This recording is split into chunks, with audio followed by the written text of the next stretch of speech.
My beloved child, look closely at the silence between what was written and what was never sent, because a letter has surfaced with one final sentence no one expected to matter this much. It does not begin dramatically. There is no grand declaration on the first page. No perfect explanation. No attempt to rewrite the past. Instead, the words feel unusually quiet, almost as though your soulmate wrote them during a moment when pretending became harder than telling the truth. And that is why you need to hear what unfolded around this letter. Because it was not meant to become important. At least, not at first. Someone found it among ordinary things, something that could easily have been overlooked.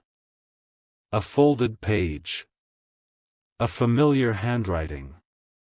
A message that appeared unfinished until they reached the bottom. Then everything changed. Archangel Michael's message for you is not about chasing what has already happened. It is about recognizing what certain moments may reveal when the noise finally disappears. And this letter reveals something. Your soulmate had been carrying words they could not comfortably speak aloud. Not because those words were negative. Because they were too honest. Stay with this for another moment, because the most meaningful part was not a confession of regret. It was a confession of recognition. The letter described small things. The way one person can enter your life and quietly alter how you imagine tomorrow. The strange way certain memories refuse to become ordinary. The realization that distance does not always erase significance. And somewhere between those lines, the person connected to you seemed to admit something they may have resisted for longer than anyone knew. You were not simply someone they remembered. You had become part of the future they kept imagining. Pause there. What if the real mystery was never whether your soulmate felt something? What if the deeper mystery was why they waited so long to understand what that feeling was trying to teach them? The letter continues. There is a section where the handwriting changes slightly, as though the writer stopped, thought carefully, and returned with a calmer mind. Those next words speak about timing. About choices. About becoming the kind of person who can finally hold what they once feared losing.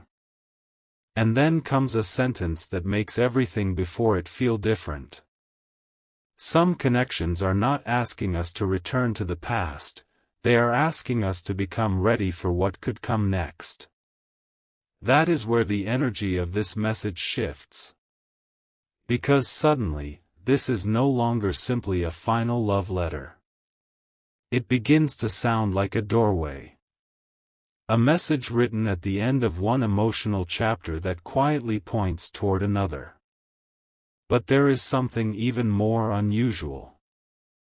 At the bottom of the page, after what appears to be the ending, your soulmate added one final line. Just one. It was separated from everything else. Almost as if they wanted that sentence to remain untouched. Someone reading quickly might have missed it completely. But whoever found the letter did not miss it. And when they read those final words about you, the entire meaning of the letter changed. Not into sadness. Not into an ending. Into possibility. There is a reason I have not revealed that line yet. Because before you hear it, you need to understand what your soulmate wrote immediately before it. And that is where the truth becomes far more personal than anyone expected. There is one detail hidden in the middle of that letter that changes how the final line should be understood.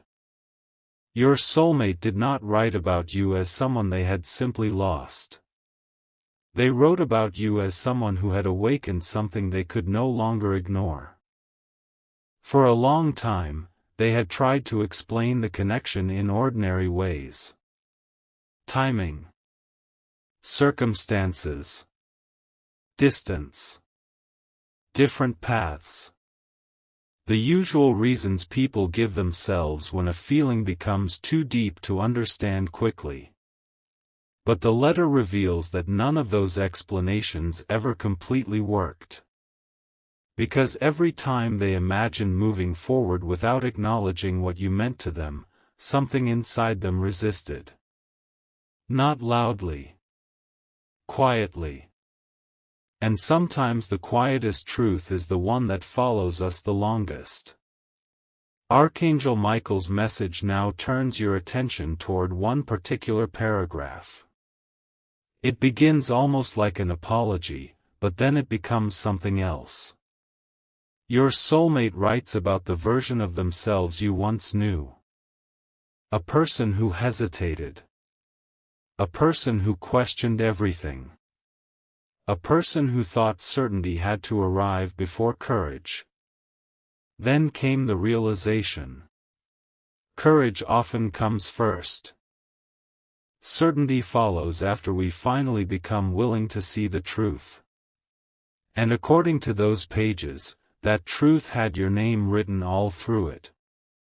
Not literally on every line. But in every future they described. In every lesson. In every moment they admitted they wished they had handled differently. And then the letter says something no one expected.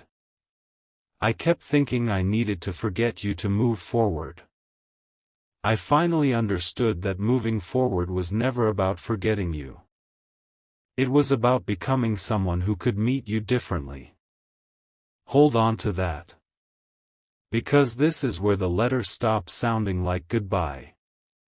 It begins sounding like preparation. Your soulmate was not only reflecting on what happened.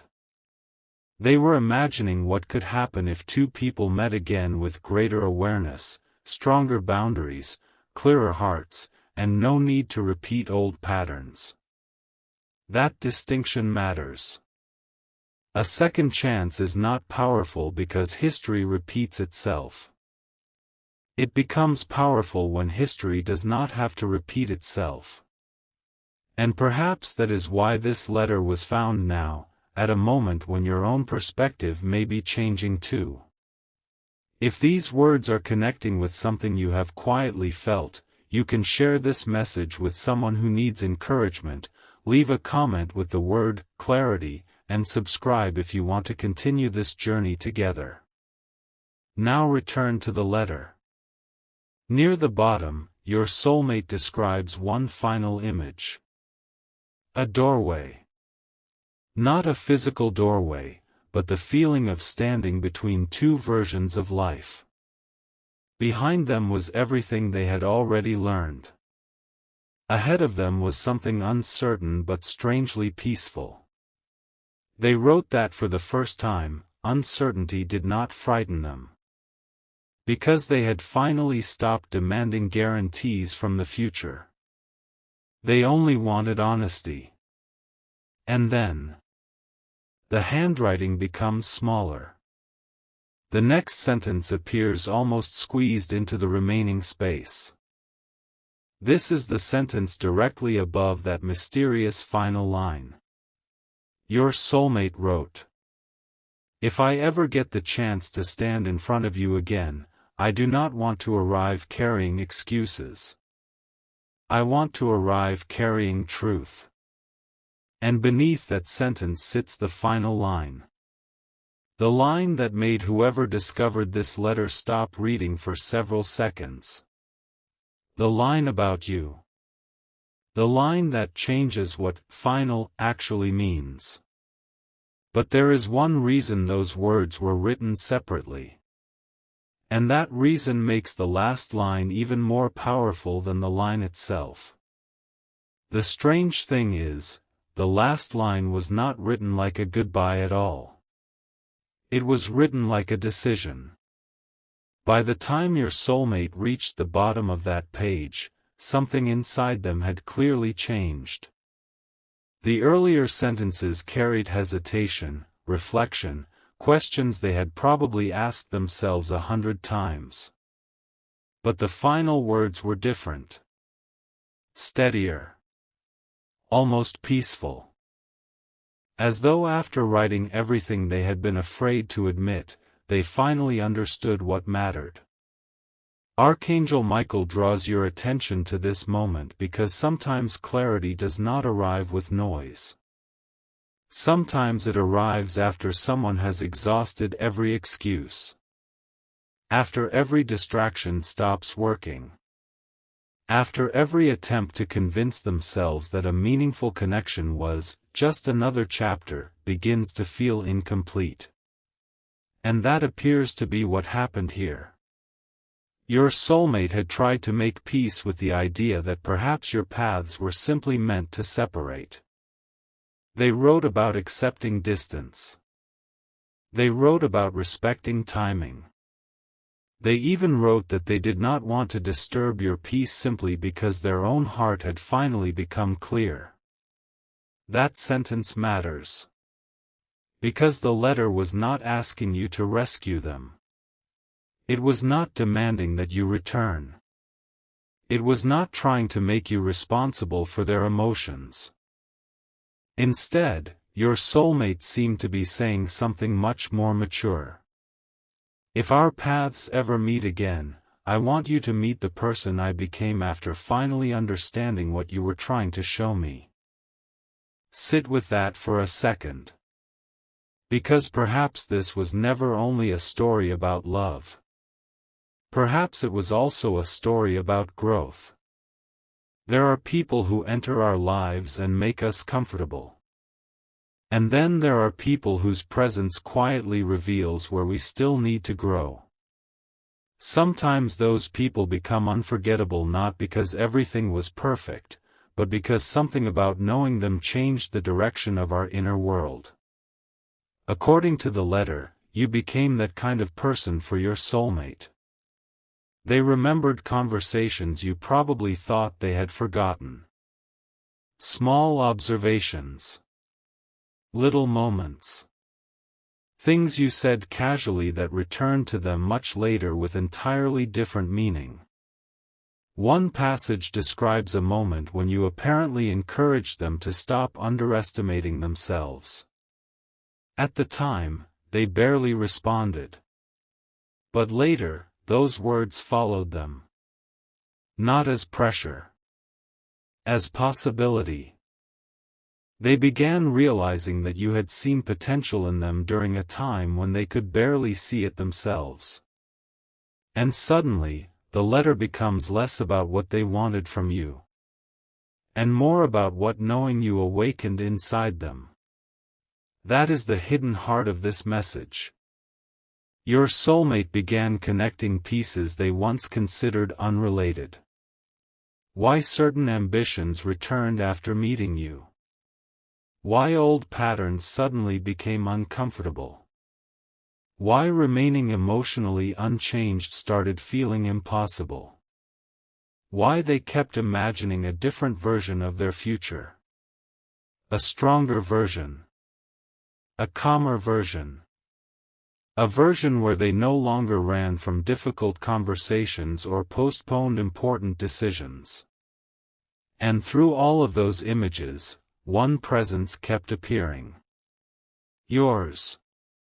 But something unexpected happened while they were writing.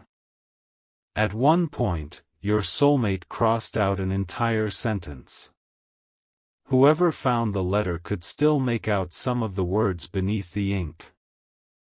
It appeared they had originally written, "I hope you are still waiting."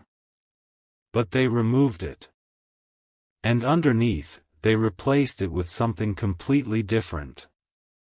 "I hope you chose yourself while I was learning how to choose what truly matters." That single correction reveals more than pages of explanation could. Because somewhere during the writing of this letter, your soulmate understood that real affection does not ask another person to remain frozen in place. It does not say, "Stop your life until I understand mine." It says, "Become everything you were meant to become, even if I must find the courage to meet you there." That is why this letter feels different. Its power is not desperation. Its power is awareness. And awareness changes everything. Now we reach the bottom. There is almost no room left on the page. The main letter has already ended. Your soulmate signs nothing. No dramatic farewell. No promise they cannot guarantee. Just silence. Then, beneath everything else, there is a small space. And inside that space, the final line. The words that cause the person holding this letter to go back and reread several paragraphs because suddenly the entire message meant something different. Your soulmate wrote, "If there is one future I would still have the courage to choose without knowing how it ends, it is the one where I find my way back to you." And there it is. Not a guarantee. Not a prediction. A truth about intention. Your soulmate was not claiming to know what tomorrow would bring. They were admitting which direction their heart had finally stopped running from. That is what changes everything. Because a final love letter is supposed to close something. This one quietly left a door open. And Archangel Michael's message for you is not that you should stand beside that doorway waiting. No. Your life is still moving.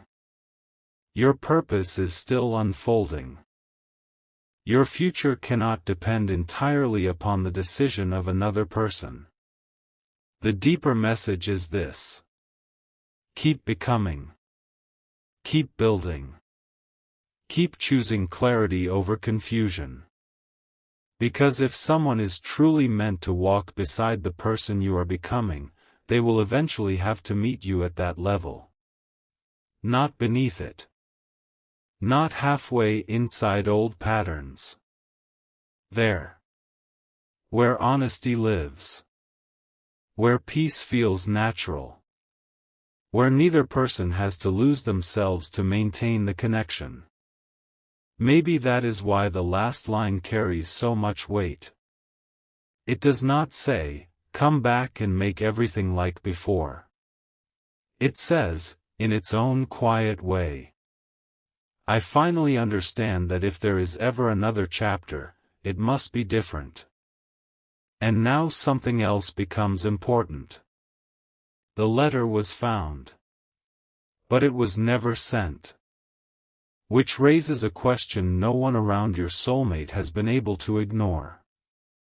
If these words were meant to remain private, why did your soulmate keep the letter? Why not throw it away? Why not destroy it after writing it? Why preserve the one page containing the clearest confession they had ever made about you? There is an answer. And it is connected to something they placed beside the letter. Something small. Something directly linked to a moment between you that they apparently never forgot. When that object was discovered, the meaning of the final line became even clearer.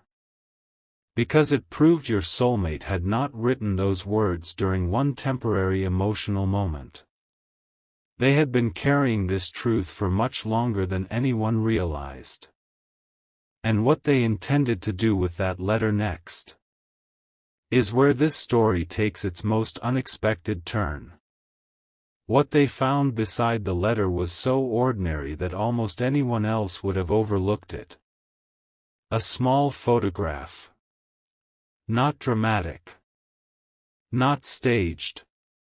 Not perfect. Just one captured moment. And yet your soulmate had kept it carefully folded inside the same place as the letter, as if those two things belonged together. Archangel Michael's message now turns toward something deeper. The photograph was not important because of how you looked. It was important because of what was happening around you when it was taken. A moment when neither of you knew how much would eventually change. A moment your soulmate later described as the first time they felt strangely calm around you. Not excited in the temporary way people sometimes confuse with connection. Calm, safe enough to imagine. Safe enough to wonder. Safe enough to see a future without needing to force it. And now, suddenly, the letter makes more sense. Because beside the final line about finding their way back to you, there was proof that your soulmate had preserved the memory connected to the very beginning of that realization. Stay with this part. There is another detail. On the back of the photograph, your soulmate had written a date. And beneath that date were only 4 words. That was the moment. Nothing else. No explanation. But the letter itself gives us the missing piece. Earlier, your soulmate wrote about a day when something inside them shifted unexpectedly. They had been distracted. Thinking about responsibilities. Thinking about everything they believed they needed to accomplish before they could truly let someone close. Then you said something simple. Not romantic. Not calculated. You told them, in your own way, that they did not have to become perfect before they allowed themselves to be real. Those words stayed with them. Long after the conversation ended. Long after circumstances became complicated. Long after both of you may have wondered whether the connection still had meaning. And that photograph? It was taken on that same day. Now the message becomes clearer. Your soulmate did not preserve the photograph because they wanted to live inside an old memory. They preserved it because it represented the moment something within them started waking up. A different way of seeing themselves. A different way of seeing you. And perhaps a different way of seeing what love could become when it is not built on performance. Think about that. Sometimes the person who changes our direction does not arrive with a grand speech. Sometimes they say one honest thing at exactly the right moment. Yet one mystery remained. If your soulmate intended to keep the letter private until they were truly ready, how was it found in the first place? The answer came shortly after. Because someone noticed another piece of paper tucked behind the photograph. This one was much newer. The handwriting was hurried. And unlike the love letter, it was addressed directly to someone by name. At the top were 6 words. If I lose my courage again. What followed revealed exactly who your soulmate had trusted with the letter. And what that person had been asked to do if the future date arrived and your soulmate still could not say the final words themselves.